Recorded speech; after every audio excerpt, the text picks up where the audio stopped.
Good afternoon, everybody. Pigskin Pete here. Happy Tuesday to everybody. Apologize, no live show today. Just got back in town from went to that Carolina Panthers game last night with Mrs. Pete. So it's been a long day of traveling. Didn't have time to set up for all that or get prepared for it. But anyway, I did hear in the car on the way back the news that a lot of people have been speculating about for weeks now, that Justin Fields is most likely going to transfer from the University of Georgia. Hasn't announced where he's going yet. Hadn't even, I don't know, as far as I know, officially announced that he is transferring, but he's thinking about transferring, which basically means I'm transferring. You don't come out and say I'm thinking about doing something or exploring the option of doing something if you're not going to do it. If you weren't, you just keep your mouth shut about it. Well, there's two things here. First of all, we can talk about the Justin Fields himself. Then we can talk about this sort of trend in college football as a whole. Number one, am I surprised about this? No, absolutely not. Absolutely not. It was mind-boggling, so I'm not a Georgia fan. Everybody knows that. It's one thing to be a fan of a team and of a player, and you have a little bit of an emotional interest as a fan in how the player is used, how his recruiting process, him signing, how he was used as a freshman, whether or not he should have been the starter versus Jake Fromm. All these sort of things, when you're a fan, are different than somebody like me, who's on the outside looking in.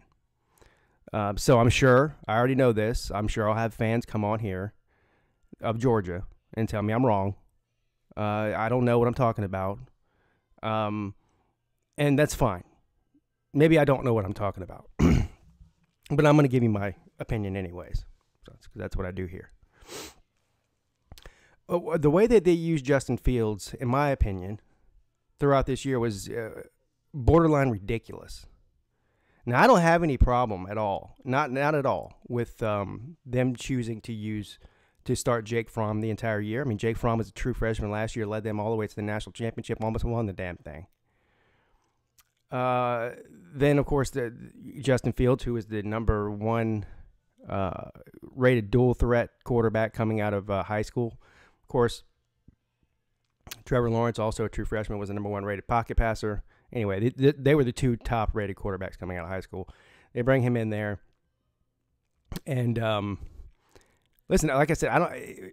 If they wanted to bench him for a year, or redshirt him, or whatever, or even just split playing time with him and use him for certain packages, I don't have a problem with that. I don't see anything wrong with that. But the way that they use this guy, basically just to hand the ball off. I mean, every time they brought him in the game, all he did was hand the ball off. Now, I don't know how many times he threw the ball. I don't have his stats in front of me. I didn't look them up. I'm sure one of you guys will come on here and tell me, well, he threw the ball X amount of times. He didn't just hand the ball off. 95% of the plays that he was in there for, he was handing the ball off. Or he was doing like a quarterback run play. Or he was trying to execute a ridiculous fake punt on 4th and 11 in the SEC championship game. Anyway, the point is this guy was not being used to fit his skill set. This guy's not, I mean, am I wrong about something here? Is this guy not a really great passer in high school? I'm pretty sure he was. We like to put this label on quarterbacks as if they're a dual threat, that means that they're a running quarterback. No, Deshaun Watson got that label too, because he could run. Oh, he's just a running quarterback. No, Deshaun Watson is a pass-first quarterback. Always has been, always will be. He can run, but that's not what his skill set. I mean, he's a passer. And I think that the same is true about this kid, Justin Fields. I think he's a pass-first quarterback who can run. To not let him pass for virtually the entire season in his freshman year is borderline. I mean, I don't get it. I don't understand what the coaching staff is doing. So am I surprised that he's leaving, considering Jake Fromm has 2 more years left of eligibility, and it looks as if he's going to remain the starter? Well, I mean, most likely, why wouldn't this kid leave, right? So you can't blame him for that. The other weird thing about it, though, is he's going to have to sit out a year. You know, with the transfer rule, unless you're a graduate, I'll get into that in a second. Unless you're a graduate, you've got to sit out a year if you transfer. So he won't be eligible to play again until the 2020 season, which if he stays at Georgia, it's a pretty good chance he could be playing in 2020 because if Fromm leaves to go to the draft after that year, after 2019. So there's a lot of ifs, ands, and buts. But the other thing is where he's been rumored, and that's just all it is at this point is rumors, where would he transfer to? One interesting place is Ohio State. I mean, geez. Yeah. Ohio State would love to get this kid.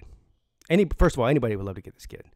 But Ohio State in particular, if Haskins is leaving for the draft, which we think he is. So, yeah, Ohio State. I mean, you're not going to find a more talented roster in America outside of Georgia, Clemson, Ohio State, Oklahoma, Alabama. I mean, these are the most talented rosters in America year in, year out. There's the other one I just named, Oklahoma. Wow. If you're Justin Fields and you've got a chance to go play in that offense, I mean, what more can you ask for? For a dual threat guy to play in Lincoln Riley's system in Oklahoma and against Big 12 defenses every week, it's first of all it's a one-way ticket to New York for the Heisman ceremony every year, and more recently than not, I mean more often than not, recently, a one-way ticket to the college football playoff. Sorry, Mrs. Pete coming in here. I'm trying to interrupt Pete. So that brings me to my next thing here. I'm always going to get a chance to piss off some Alabama fans when I get the chance. So this is the trend that we're seeing now, this transfer. And this is not something new. We've seen transferring for a while now. This is not a new thing, but it's happening much more frequently. And the chances that any one team has two elite quarterbacks on their roster is just not going to happen again. I mean, so Clemson had Kelly Bryant and Trevor Lawrence for all of 4 games, and then Kelly Bryant leaves. We all know that story. I won't go through that thing again.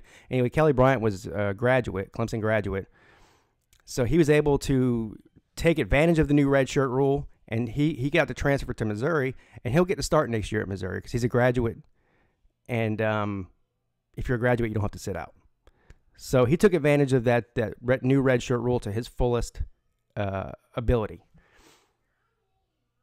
Justin Fields, not a graduate, so if he transfers, he's going to have to sit out. We established that. Jalen Hurts. Now look, every time I bring this up, every time I talk about Jalen Hurts transferring, there's a certain group of Alabama fans that, yeah, buddy, thank you. It's mine. Yeah.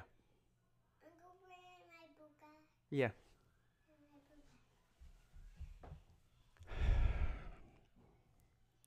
These people don't give me the time of day, the entire day.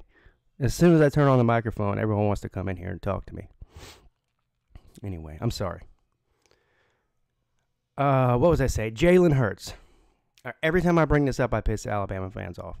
Oh, he's not transferring, Pete. You don't know that. He's a team player. He's a winner. Listen, Jalen Hurts just graduated from Alabama. By the way, congratulations to him for that. He graduated in 3 years, which is no small feat. So congratulations to you, Jalen Hurts, for earning your degree from Alabama. But guess what? This is one reason he did not transfer whenever he was benched this year for Tua, is because he would have had to sit out a year because he wasn't a graduate yet, and number 2, he wouldn't have earned his degree. So you give him kudos for that. But now he can do the same thing Kelly did, which is what he's going to do. I'm still telling you that at the end of this year, Hurts is going to transfer. He's got his degree now, and now he can go transfer somewhere and play next year. He doesn't have to sit out a year. So while it looked like an amazing thing that Jalen did, how much of that was for selfish reasons? And I don't blame him. Again, I don't blame him for one bit. If he leaves, which I think he will. And listen, he got his degree, and he'll go somewhere else now. But the days of a quarterback sitting on the bench, if they, number one, have aspirations of going to the NFL, which all these guys pretty much do, or they're highly rated coming out of high school guy, or if they're a benched winner like Jalen Hurts was. Why he doesn't want to sit on the bench. Justin Fields does not want to sit on the bench. Kelly Bryant does not want to sit on the bench. You're not going to catch the eye of NFL scouts or get film for NFL scouts by sitting on the bench. So don't blame any of them. But it's an interesting dynamic that you have. It's also sort of a game as a coach. This game you have to play with recruiting back and forth. About how many quarterbacks do you recruit in a single class, because one of them's probably going to leave, right? I mean, that doesn't stop you from recruiting them. I mean, there's no such thing as having too many good players, but it does cause some problems in locker room situation with the media. I mean, we saw the negative impact it had on Clemson early in the year. Just the attention was not on, for a couple of weeks there, was not on football. I think that Justin Fields this year maybe was a little bit of a distraction for Georgia, especially early on. So there's unintended consequences. There certainly was a distraction for Alabama early in the year. Anyway, well, I'm interested to see, number one, if he does finally say I am leaving, and number two, where he'll go.